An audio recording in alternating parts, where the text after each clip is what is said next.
What's up, guys? It's Luminary Grand. Welcome back to the channel. In the last chapter, we got to see Sunny to step up to the plate and prepare some kind of crazy attack. So let's jump right into it and see what happens. We start the chapter off with Sunny thinking to himself, saying, "If I fail now, everyone in this coffin is utterly doomed." He has flashbacks to his time with the heroes in UA. Fat Gum telling him, "Stand tall and proud, Tamaki." Tetu and Red Ride saying, "Take care of biz as usual, dude." And Muriel saying, "I know for a fact that you've got some real special talent." Sunny says to himself, "That blindingly bright and shining praise like treasures from them to me. Up to now, I could never fully accept it. I was always crushed under the weight of that wealth. It just felt easier to be down on myself. Thank you, everyone." As he's charging up this beam, it looks like he's about to release this beam onto Shigaraki. He then states, "Because now that crushing weight makes me stronger," as he fires the cannon named Vast Hybrid Plasma Cannon upon Shigaraki and yells out, "Get wrecked." I love the way this looks.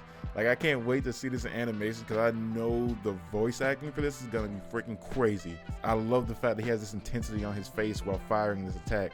He fires it into Shigaraki's tentacles, and Shigaraki speaks to himself saying, "You just don't get it," as he's getting the tentacles destroyed, and Muriel inside the blast just hits Shigaraki with some kind of crazy hook. I don't even understand how he got it. Well, how he got into the blast, of course, using his permutation quirk. But still, he punches Shigaraki, and they show the aftermath of the blast shooting out of the UA fortress and into the distance. As the smoke clears, we see Nezri falling, saying how. We also see the cannon being destroyed, and Muriel seems to have also taken some damage. Shigaraki says to them, "Think about it. Remember All Might in his prime? Would something so pathetic have killed him? Come on, guys, use your head," as he yells at the big three. He then glares back at Bakugo, who has gotten up and is walking towards him. Best Jeanist tries to scream out his name, but Bakugo tells him to look after the others. Shigaraki looks upon him intensely, and Bakugo says to himself, "Gotta win, right, Izuku?" Best Jeanist yells out that he mustn't, and Bakugo just instant transmissions towards Shigaraki, slapping him directly in the face with an explosion. Then he looks back saying right side as Shigaraki swings, and Bakugo dodges out of the way. Bakugo lands and prepares his next attack. Everyone's surprised, saying that he saw it coming, he dodged it. Shigaraki then tries to attack Bakugo again, but he disappears, and we see an explanation of what's going on, saying, "Quirk explosion."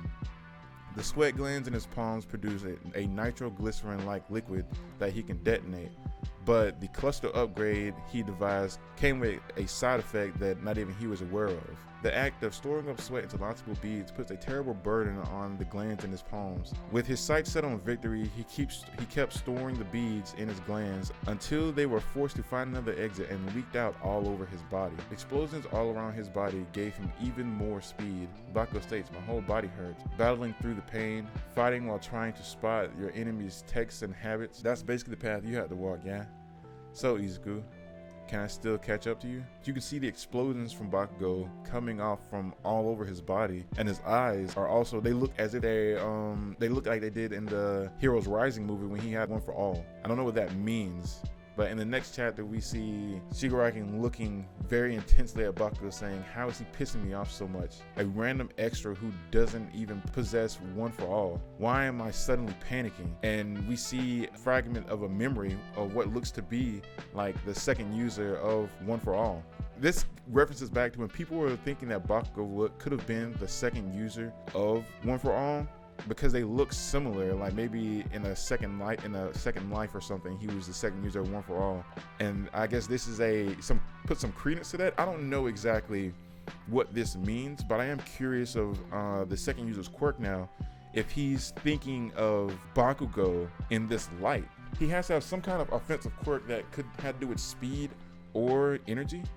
In the next panel, we see the Vestige version of All Might appearing to Bakugo, and Bakugo saying, "Oh, right. So yeah, back when we finally met, I was pretty much a punk going through some stuff, and now it looks like I've missed a chance to ask." What does that mean? I don't know what that means.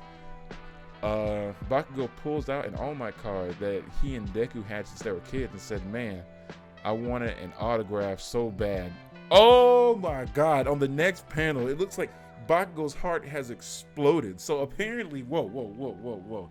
So apparently, when they were saying that the beads of sweat had to find somewhere else to exit, that meant out of pores and inside. So apparently, what I don't know what that means. Apparently his heart exploded from just the amount of sweat beads he had stored up, and I don't know what just happened. But then, okay, back to it. Bakugo's heart explodes, and on the next panel we see Lemillion, Nezuri, Sun Eater, and Mirko trying to come to Bakugo's rescue, as it looks he's about to be attacked by Shigaraki, and Bakugo's shooting out a blast as well, but it seems like no one makes it. In the next panel we see Shigaraki saying, "You were just tracing the earlier fight. Why do you think you could win? We came prepared today with a perfect Demon Lord body, ideal for the final boss. Understand yet? What's coming now is our story, the villain's tale." We then flash to Bakugo's mom and dad, where his mom states that kid of ours is no fan of rain. Best Jeanist looks shocked. Best Jeanist, Mirko, Mirio, oh gosh, all the heroes look shocked as Best Jeanist states his heart. And on the next panel, we see Bakugo with a massive hole in his chest, bleeding out. He looks dead, with a massive hole in his chest and blood coming out his mouth, with the All Might card he had as a child laying right next to him. I don't even know what to take from this chapter. Okay, so earlier, this proves what I said as far as, you know, the death flag. This is obvious. There was obviously a death flag in the previous previous chapters. But I was not expecting this, my hero, to actually take one of the lives of the students. It's not this, by no means is this gonna be permanent, but I have no idea how they're going to bring him back from this. It's not possible. Unless they use Eri. Eri's not on the battlefield though. I don't know if she can bring dead people back to life. I don't know how that works. But this right here, this is massive. Bakugo's death is massive. But we're gonna end the chapter right here. You guys let me know what you think about this chapter, and let me know how you feel about Bakugo's death. Let me know how you feel about how all the build up from the last chapter with Tamaki's vast hybrid plasma cannon, how it initially did nothing to Shigaraki. And let me know how you feel about Bakugo getting back up to get back in the fight of his own willpower, and then laying it all on the line just to die. I'm kind of baffled by this chapter, but you guys let me know what you think. This is Luminary Grand signing out, and I'll see you guys in the next one. Peace.